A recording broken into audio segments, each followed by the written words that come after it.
কৃতিত্ব তো সবার, আসলে প্লেয়ারদের কৃতিত্ব সবার আগে। সাকিবকে যতটুকু কাছ থেকে দেখেছি বা ওর সাথে কথা বলে বুঝি বা জানি যে সবসময় is very mentally tough. Shakib wicket দিল জোড়া, তখন মনে হয় না ম্যাচটা আজকে জিততে পারি আমরা। টু বি ভেরি অনেস্ট অন্যরকম হতে পারতো, বাট আমি মনে করি যে তখন হয়তো আমাদের এক্সপিরিয়েন্স ছিল না। না না, তা তো অবশ্যই, মানে ওই আবেগ তো আসলে আজকে অনেকবার মনে পড়ছে। 2003 তো অন্যরকম হতে পারতো আসলে, টু বি ভেরি অনেস্ট অন্যরকম হতে পারতো, বাট Redmi 13 স্টাইল বানাই দুনিয়া কাঁপাই।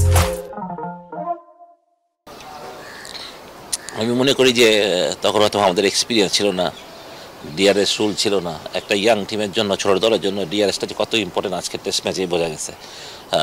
শান মাসুদের কনফিডেন্টটা না হলে কি হতো, বা এরকম আম্পায়ার তো আউট দেয়নি না, ডিআরএসের সূত্রে আউটটা পাওয়া। বাট ডেফিনেটলি মানে 21 বছর আগে যেটা মনে ছিল এত বছর ধরে, ওটা আজকের পর আর মনে থাকবে না মনে হয়। আজকের পর থেকে খালি রাওয়ালপিন্ডির টেস্ট ম্যাচটাই মনে থাকবে, প্রত্যেকটা ব্যাটিং মনে থাকবে, প্রত্যেকটা উইকেট মনে থাকবে। ওটাই এখন অনেক খুশির ব্যাপার আর কি মানুষের জীবনে। একটা টেস্ট ম্যাচ যে কোনো জয় অনেক বড় কিছু, টেস্টে দেশের বাইরে জয়, আপনি আবেগতাড়িত নিশ্চয়ই, এবং একই সঙ্গে পেশাদার মানুষ। এই জয়টা আপনি এখনও বোর্ডে আছেন, নিশ্চয়ই আগের বোর্ডেরও কৃতিত্ব থাকবে, মানে এটা ধরে আমাদের নিশ্চয়ই এগিয়ে যাওয়ার সময় এটা। না, তা তো অবশ্যই, মানে কৃতিত্ব তো সবার, আসলে প্লেয়ারদের কৃতিত্ব সবার আগে। ওরা হার্ডওয়ার্ক করে বলে আমরা জিতি না, ওরা কষ্ট করে। কারণ আমাদের, যেটা আমি সবসময় বলি যে আমাদের ইনফ্রাস্ট্রাকচার তো প্রত্যেকটা টেস্ট প্লেয়িং দেশের মতো না, আমরা এখানে যে ফাইট করি এটাই অনেক কিছু। বাট তারপরে ওরা যে এই ছোটো পরিসরে, ছোটো সীমাবদ্ধতার মধ্যে ওরা নিজেদেরকে মেরে ধরে, বারবার ভালো ক্রিকেট খেলা, আমাদের মুখে হাসি ফুটিয়ে আনে, এটা অবশ্যই কৃতিত্ব সবার। অবশ্যই বোর্ডে যারা ছিলেন বা এখন যারা আছেন বা যারা আগামীতে আসবেন, আমাদের সামনে জ্বরই পালা, আমি এগুলো মনে করি সত্যি কথা। আমাদের ইয়াং টিম দেখতে ভালো লাগে যে বাচ্চা ছেলেরা ভালো খেলছে, মাঠে ফাইট করছে। আপনি দেখেন প্রত্যেকটা ছেলে ইয়াং, শরীফুল, নাহিদ রানা কিংবা হাসান, সবাই কত বয়সে ছেলেগুলার, কিংবা খালি আমাদের এক্সপিরিয়েন্স বলতে মিরাজ, সাকিব, মুশি বা লিটন দাস বা কোনো অর্থ শান্তও হয়তো, বা তারপরেও কতটা টেস্ট ম্যাচ ওরা খেলেছে। বা ডেফিনেটলি মিরাজ, আমি বলি করি সাকিব অ্যান্ড মুশি আমাদের ব্যাকবোন, এবং মুশি আবারও প্রমাণ রাখলো যে এত ইম্পর্টেন্ট প্লেয়ার। ওরা এত বছরের পরিশ্রম, মানে ও যে প্রতিদিন হার্ডওয়ার্ক করে, নিজেকে মেরে ধরে চেষ্টা করে প্রতিদিন, এটারই ফসল আমি মনে করি। প্রত্যেকটা যে কষ্ট করে যে বিল্ড আপ করেছে ইনিংসটাকে, সাথে লিটন এবং মিরাজের যে একটা কন্ট্রিবিউশন, যে 896 নম্বরের পার্টনারশিপটা, ওইটাই মনে হয় ম্যাচ ডেফিনেট সেকেন্ড ইনিংসে মিরাজ 4 উইকেট, সাকিবের 3 উইকেট। বলতেই হবে যে মানে আমরা প্রেশারে কিন্তু একবারও, আমি আজকে দেখতে সবচেয়ে আমার ভালো লেগেছে, ছেলেরা তাড়াহুড়া করেনি, এক জায়গায় বল করে গেছে, মানে তৈরি করেছে এরকম সিচুয়েশন উইকেট নেওয়ার, ভালো ব্রিলিয়ান্ট কিছু ক্যাচ হয়েছে 2 ইনিংসে বিলে। সুতরাং সব কিছুতে আমি মনে পুরো ফুল টিমের কন্ট্রিবিউশন, একলা করে আলাদা করে অবশ্যই বলা যাবে না। হ্যাঁ, বলা যাবে মুশির ইনিংসটা বলা যাবে, সাদমানের 2 বছর পরে 93 বলা যাবে, সবই বলা যাবে, কিন্তু তারপরে ফুল টিমের কন্ট্রিবিউশন, যেভাবে আমরা লড়েছি মাঠে, মানে কালকে সন্ধ্যা পর্যন্ত আমরা কেউ জানতাম না আজকে আমরা টেস্ট ম্যাচ, ইভেন সকালেও জানতাম না। যখন উইকেটগুলো পড়তে হবে তখন আমরা 4 উইকেট যখন পড়লো, তখন থেকে আশা বার্তা শুরু করলো যে টেস্ট ম্যাচ 2টা উইকেট পড়লে তাড়াতাড়ি এনিথিং ক্যান হ্যাপেন। এবং তাই হলো, জোড়া উইকেট যখন 2বার আমরা জোড়া উইকেট দিলাম, সাকিব মিরাজ পর বা একসময় নাহিদ রানা আর সাকিব উইকেট দিল জোড়া, তখন মনে হয় না ম্যাচটা আজকে জিততে পারি আমরা। এবং সেটাই হলো, এবং খুব কমফোর্টেবলি, খুব কমান্ডিংলি। আমার মনে পড়ে যে মানে কত বছর পর পাকিস্তানের সাথে এত কমান্ডিংলি আমরা টেস্ট ম্যাচ জিতলাম বা খেললাম, এটাই সবচেয়ে বড়। কারণ পাকিস্তান আসলে একটা অন্যরকম জিনিসটা আমাদের থাকতোই। তো ওইটাই এটা একটা শুরু। আশা করি যে সেকেন্ড টেস্ট ম্যাচটা ছেলেরা দারুণ লড়বে, ভালো খেলবে।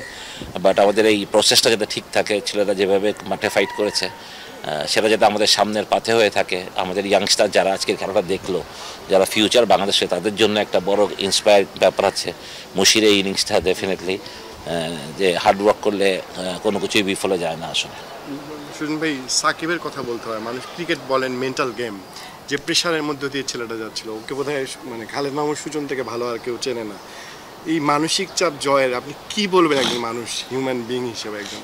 ডেফিনেটলি আমার মনে হয় সাকিবের মনে এখন অনেক কিছুই চলছে আসলে, সত্যি কথা বলতে গেলে। বাট সাকিবকে যতটুকু কাছ থেকে দেখেছি বা ওর সাথে কথা বলে বুঝি বা জানি, যে সবসময় ইজ ভেরি মেন্টালি টাফ। তো কালকের একটা ছোট কথা হচ্ছিল যে মেন্টালি টাফের ব্যাপারটা, আমি বললাম যে ওর সাথে একবার কথা বলা উচিত আমাদের। যে মানে আমরা জানি যে সাকিব বাংলাদেশের আজকের এখানে আসার পিছনে ওর অবদান কত, দেশের সেরা প্লেয়ার, এটা মানতেই হবে, বিশ্বের 1 নম্বর অলরাউন্ডার, দেশের সেরা প্লেয়ার। মানে আপনি যদি 5 জনের কথা বলি, আমরা পঞ্চমণ্ডলের কথা সবসময় চলে আসে হয়তো বা ওদের 5 জনের কন্ট্রিবিউশন টু বাংলাদেশ ক্রিকেটের আপনি কোনো সময় ছোটো করে দেখতে পারবেন না। তামিম, মুশি, সাকিব, রিয়াদ এবং মাশরাফি, এই 5 জন মানে বাংলাদেশকে একটা অন্য উচ্চতায় নিয়ে গেছে। এখন এই ছোটদের পালা, এটাকে আরও সামনে নিয়ে যাওয়ার সাথে তো মুশিক সাকিবকে পাচ্ছে, হয়তো বা তামিমও ব্যাক করবে, রিয়াদও এখনও খেলে, সেটা ওদেরতে পাচ্ছে। বাট ওদের থাকতে থাকতেই যাতে আমরা একটা স্ট্রং দল হয়ে যাই, ওইখান থেকে যাতে আরও এরকম ম্যাচ ফিনার তৈরি হয় মুশিক সাকিব রিয়াদের মতো তামিমদের মতন, তাহলে হয়তো বা বাংলাদেশ ক্রিকেট আরও এগিয়ে যাবে সামনে অবশ্যই। তো বিশ্বাসটা আমাদের আছে, মানে বাইরে থেকে অনেকে অনেক কিছু বলে, বাট আমি জানি যে বাংলাদেশের পাইপলাইন কোনো সময় মানে আমাদের, আমি যেটা বারবার বলি, আমাদের ইনফ্রাস্ট্রাকচার নেই, আমাদের খেলার মাঠের অভাব আছে, আমাদের ইনডোরের অভাব আছে, কিন্তু আমাদের প্লেয়ারের অভাব নেই। আমাদের অনেক প্লেয়ার আছে যারা পাইপলাইনে রেডি। আপনি যদি বর্তমান টিমটা দেখেন, কতগুলো অন্য-19 প্লেয়ার এখানে খেলছেন, আপনি নাম বলতে পারতে পারবেন কতগুলো ছেলে। সুতরাং যে আমাদের প্লেয়ারের যে অভাব আছে তা না, খালি আমাদের আরেকটু নিজেদেরকে গুছিয়ে নিতে হবে, আমাদের কাজগুলোকে আরেকটু গুছিয়ে নিতে হবে, আরেকটু স্ট্রাকচার ডেভেলপ করতে হবে, ক্রিকেট ছড়িয়ে দিতে হবে সারা দেশে, তাহলে হয়তো আমরা একসময় বলতেই পারি যে বিশ্ব চ্যাম্পিয়ন হওয়ার জন্য আমরা ফাইট করতেই পারি তখন। সুজন ভাই, এই টেস্ট সিরিজের আগে চট্টগ্রামে ক্যাম্প হয়েছে বাংলাদেশ টাইগার্সের, সিলেটে ক্যাম্প হয়েছে, ঢাকায়ও ক্যাম্প হয়েছে, এবং এই টেস্ট দলের যারা মূল সদস্য, যারা নিয়মিত শুধু টেস্টই খেলেন, মুশফিক এবং মিরাজ বাদে, তারা সবাই ওই জায়গাটায় অনুশীলন করেছেন, ক্যাম্প করেছেন। মুশফিক মিরাজও পুরোটা সময় ছিলেন। আপনার কাছে কি মনে হয় এই সাকসেসের পেছনে ওই ক্যাম্পগুলোই সবচেয়ে বেশি অবদান রাখে, এবং যারা তাদের নিয়ে দিনের পর দিন পরিশ্রম করেছে? আমি যেমন চট্টগ্রামে ছিলাম কারফিউর সময়টায়, আমি দেখেছি কিভাবে ক্যাম্পটা চলেছে। তো ওই কোচদেরই কি সবচেয়ে বেশি অবদান এই সাকসেসের পেছনে?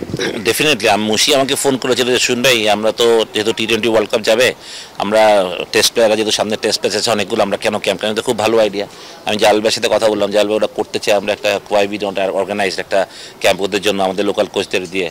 তো তার সাথে সাথে এই কাজটা দিয়ে হলো, আমরা ওইভাবে প্ল্যান করলাম যে ক্রিকেট অপারেশন থেকে প্ল্যান করলাম যে কীভাবে আমরা পাঠিয়ে দিতে পারি ওদেরকে তাড়াতাড়ি, এবং ডেডিকেটেডলি। মেন কথা হচ্ছে যে এটা যাওয়াটাই বড় কথা ছিল, ওদের যে একটা ইচ্ছা ছিল ভালো কিছু করার, সেটা কিন্তু ওরা করিয়ে দেখেছে। এবং যেটা প্রশ্নটা ছিল যে আমাদের লোকাল কোচ, আমি সবসময় আমাদের লোকাল কোচদেরকে অনেক মূল্যায়ন করে, আমি চাই যে তারা অনেক ভালো কোচেস, তারা যে ছেলেদের সাথে কাজ করে তখন তারা মন খুলে কাজ করে, সত্যি কথা বলে, মনের কথা মতন। কারণ ছেলেরাও তখন তাদের সাথে খুব কথাবার্তা ফ্লুয়েন্ট থাকে, যে কী হচ্ছে না হচ্ছে বোঝার ব্যাপারটা থাকে। তাই মনে করি ওই 2-3টা ক্যাম্প বাংলাদেশ ক্রিকেটকে অবশ্যই, মানে আজকের প্রিপারেশনটা ওয়াজ এক্সিলেন্ট বলে হয়তো বা এই সাকসেসটা হয়েছিল, নো ডাউট। এবং মুশিও সেটা আজকে খেলা শেষের প্রেজেন্টেশনে কিন্তু এই কথাটা বলেছে, সেটা তো এটা মনে হয় যে ওদের এই হার্ডওয়ার্কটা পেইড অফ আসলে, সত্যি কথা বলতে গেলে। আরেকটু যোগ করি, এইবার যেমন হয়েছে সিরিজের আগে একটা এ দলের হয়ে বাংলাদেশ দল খেলেছে, এ দলের হয়ে জয় ছিলেন, সেখানে জয় একটা দারুণ 50 মেরেছিলেন, মুশফিক ছিলেন, মমিনুলরাও খেলেছেন। আপনার কাছে কি মনে হয় যে কোনো টেস্ট সিরিজের আগে যদি এ দলকে ওই দলের সাথে খেলানো যায়, এরকম সাকসেস আমরা নিয়মিত পাবো? অবশ্যই এটা হতেই পারে, কিন্তু এটা তো সবসময় সম্ভব হয় না। হয়তো যখন আমরা পাঠাতে যাই নিউজিল্যান্ডে, নিউজিল্যান্ড এটা হয়তো কোনো ফ্রি থাকে না, বা তারা হয়তো খেলতে চায় না।